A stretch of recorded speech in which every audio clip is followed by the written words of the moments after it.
श्रीमन्नारायण नारायण नारायण लक्ष्मी नारायण नारायण नारायण। बोले लक्ष्मी नारायण भगवान की जय।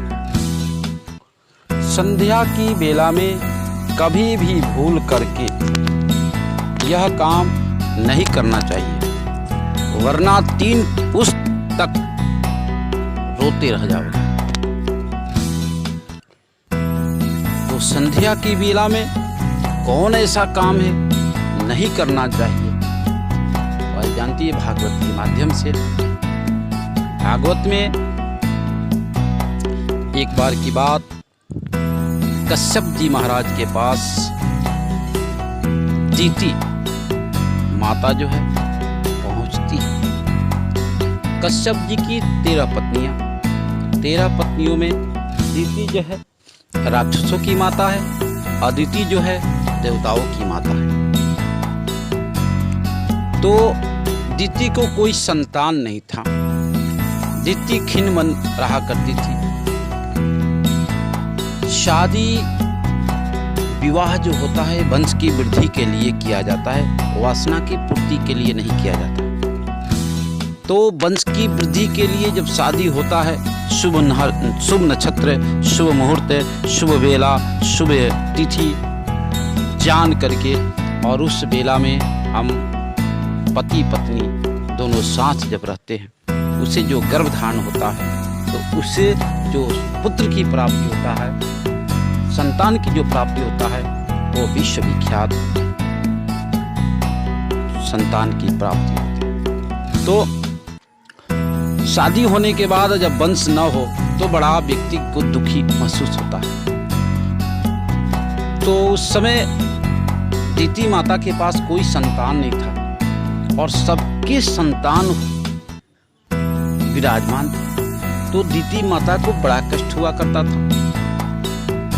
तो दीति माता कष्ट में आकर के, दुख में आकर के अपने पति यानी कश्यप जी के पास पहुंची और हाथ जोड़ करके प्रार्थना की कि आप मुझे एक संतान चाहिए। तो कश्यप जी ने देखा समय, और वह समय था गदवेला। गदवेला किस समय को कहा जाता है? जो सूर्यास्त हो और सूर्य का अस्त हो और रात्रि में यानी दिन का समाप्ति हो और रात्रि का वेला हो, उस समय को सूर्यास्त बोला जाता है। यानी दिन की समाप्ति, रात्रि का आगमन का जो समय होता है वह सूर्यास्त होता है। तो इस वेला में कहा गया है कभी भी भूल करके 4 काम नहीं करना चाहिए। भोजन कभी भूल करके ना, भोजन करने से रोग पैदा होता है।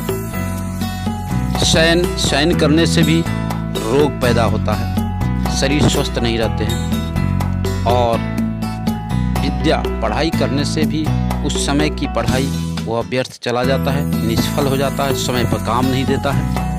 और मैथुन क्रिया करने से जो गर्भधारण हो जाता है उसमें या तो राक्षस जन्म लेते हैं या अपंग बच्चे की उत्पत्ति होती है। तो इस बेला में कभी भी भूल करके मैथुन क्रिया न करें। मैथुन क्रिया करने मात्र से जो है ये समय की परिस्थिति को देखते हुए तो इस बेला को स्वीकार कभी भी भूल करके नहीं करना चाहिए। तो कश्यप जी ने कहा कि देखो देवी, आप थोड़ा धैर्य धारण करो, थोड़ा इंतजार करो, ये समय जो है अच्छा मुहूर्त नहीं है। आप जो है इस समय में अभी राक्षसों की बेला है, भगवान भोलेनाथ जी के गणों का बेला है, इस बेला को थोड़ा सा बचा लो, उसके बाद जो है आपकी जो कामना होगी पूर्ति किया जाएगा।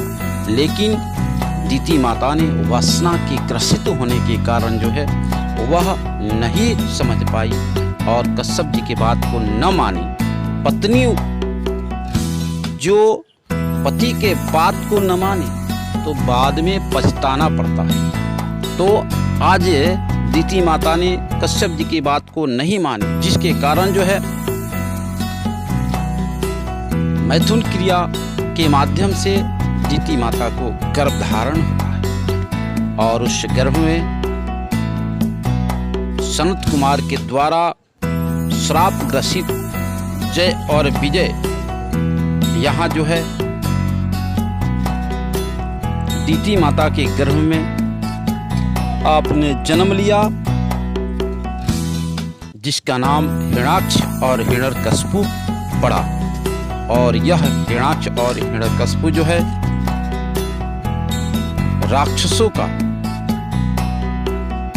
हेड बना और इन्होंने अत्याचार करना प्रारंभ किया और इसके अत्याचार से सारे जगह अधर्म ही अधर्म होने लगा। धर्म की शून्यता हो गई, जिसके कारण जो है सभी लोग दुखी रहने लगे।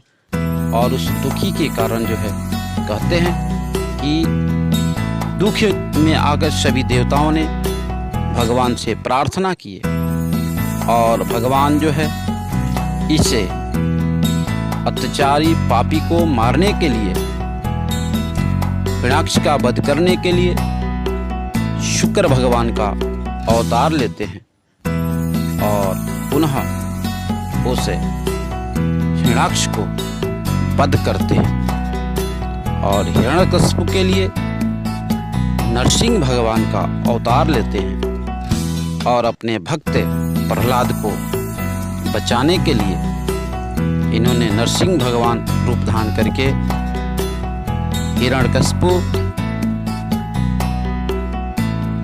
का वध करके पुनः धर्म की स्थापना करते हैं और सभी को जीवन आनंदमय करते हैं।